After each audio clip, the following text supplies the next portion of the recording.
여러분 평안하시지요? 좋은 아침입니다. 오늘도 다시 오지 않을 귀한 날 창조의 첫 아침처럼 경의로 맞이합니다. 성령의 인도하심을 따라 오늘도 성령의 열매를 맺고 사는 수도자적인 삶이 이루어지기를 바랍니다. 오늘도 영성 일기를 기록하면서 나날이 새롭고 보람되고 감사하며 살아갈 수 있게 되시길 축원드립니다. 함께 묵상하시겠습니다. 지혜는 유산같이 아름답고 햇빛을 보는 자에게 유익이 되도다. 지혜의 그늘 아래에 있음은 돈의 그늘 아래에 있음과 같으나 지혜에 관한 지식이 더 유익함은 지혜가 그 지혜 있는 자를 살리기 때문이니라. 하나님께서 행하시는 이 일을 보라. 하나님께서 굳게 하신 것을 누가 능히 곧게 하겠느냐. 형통한 날에는 기뻐하고 곤고한 날에는 되돌아 보아라. 이 두 가지를 하나님이 병행하게 하사 사람이 그의 장래일을 능히 헤아려 알지 못하게 하셨느니라.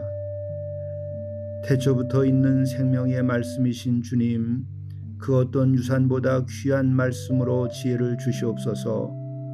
우리에게 일용할 양식과 일상에 필요한 모든 물질을 공급하여 주시되 무엇보다 하나님을 알고 난관을 이기고 서로 돕고 사랑하며 복되고 거룩하게 살아갈 지혜를 주시옵소서. 또한 하나님을 경외하며 순종하며 겸손하게 살아갈 수 있도록 하시며 우리가 기도할 때에 응답하여 주시옵소서. 우리 주 예수 그리스도의 이름으로 간절히 구하옵나이다. 아멘. 성경 말씀 요한일서 2장 12절에서 17절입니다.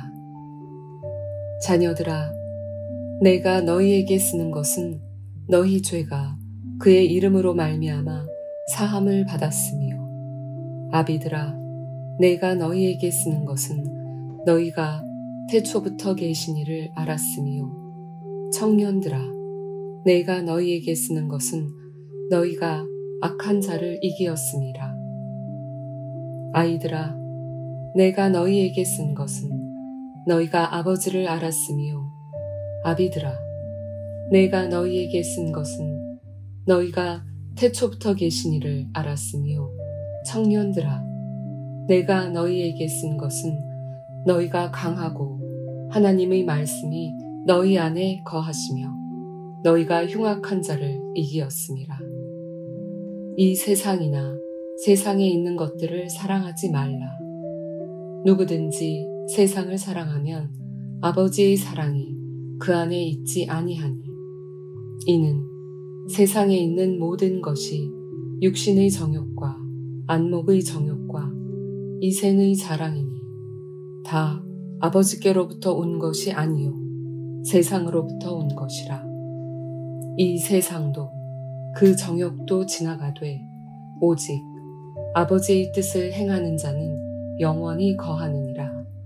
이것은 하나님의 말씀입니다. 오늘 주시는 말씀에 앞서 주일 설교 요절 말씀을 묵상합니다.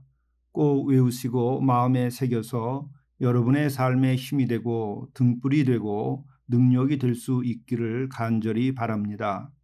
태초부터 있는 생명의 말씀에 관하여는 우리가 들은 바요, 눈으로 본 바요, 자세히 보고 우리의 손으로 만진 바라.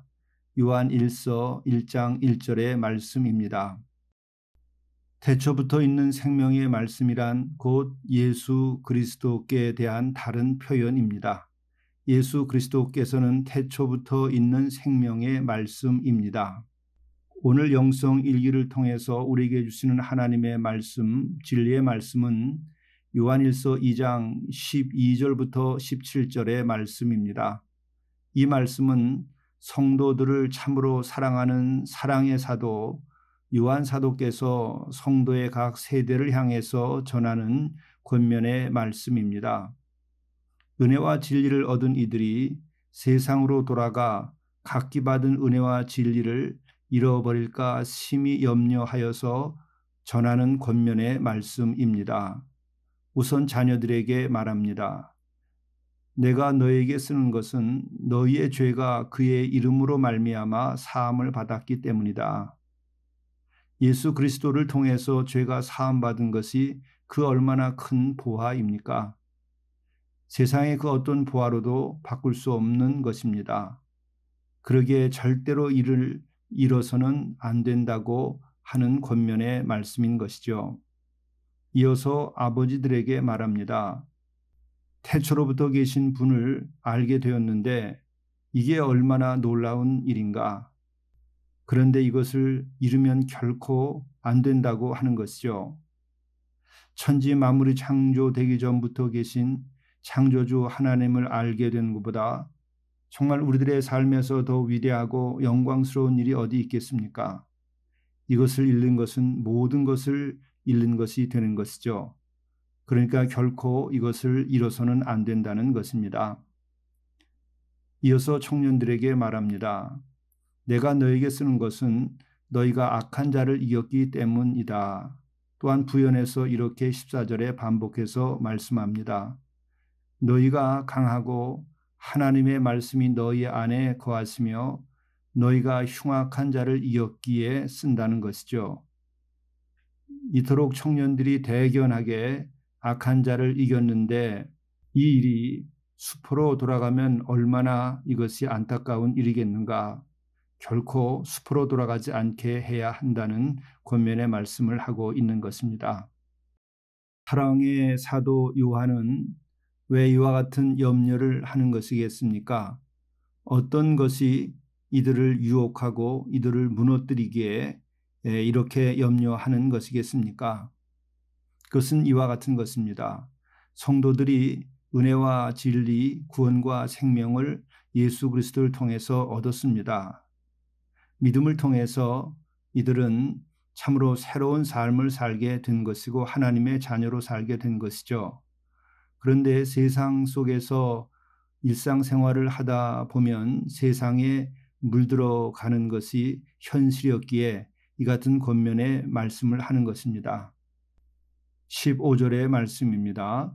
이 세상이나 세상에 있는 것들을 사랑하지 말라. 누구든지 세상을 사랑하면 아버지의 사랑이 안에 있지 아니하니 이는 세상에 있는 모든 것이 육신의 정욕과 안목의 정욕과 이생의 자랑이니 다 아버지께로부터 온 것이 아니요 세상으로부터 온 것이라. 그렇습니다.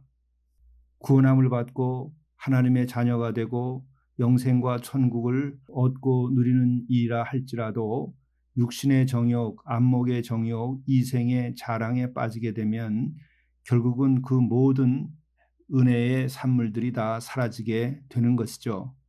그러므로 이 세상이나 세상에 있는 것들을 사랑하지 아니하고 오직 하나님만을 사랑하는 삶을 살아야 한다는 것입니다.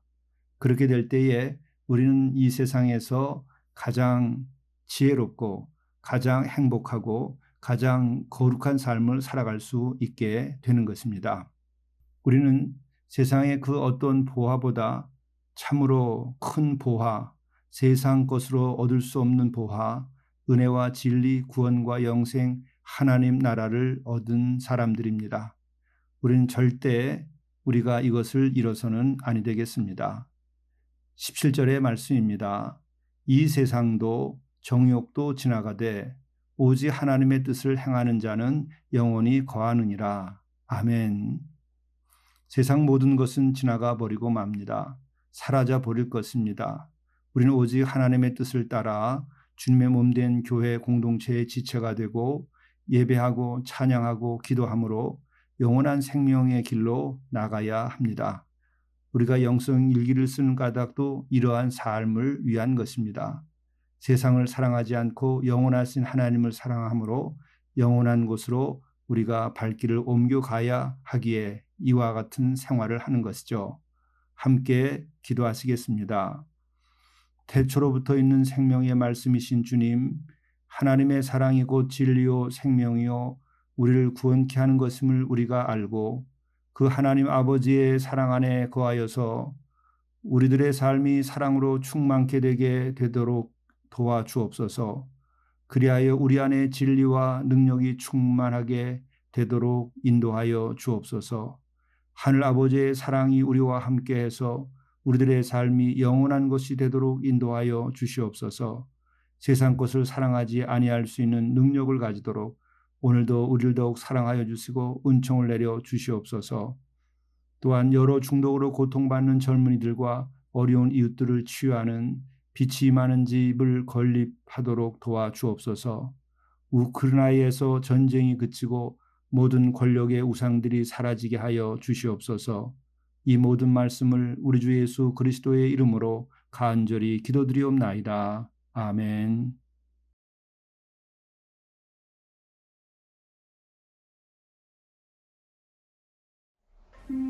하루를 이러한 마음으로 사십시오.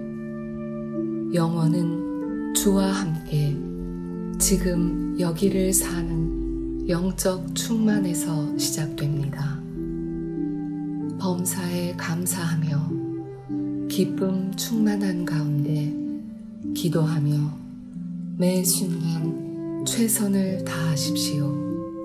그리고 결과는 믿고 주님께 맡기십시오.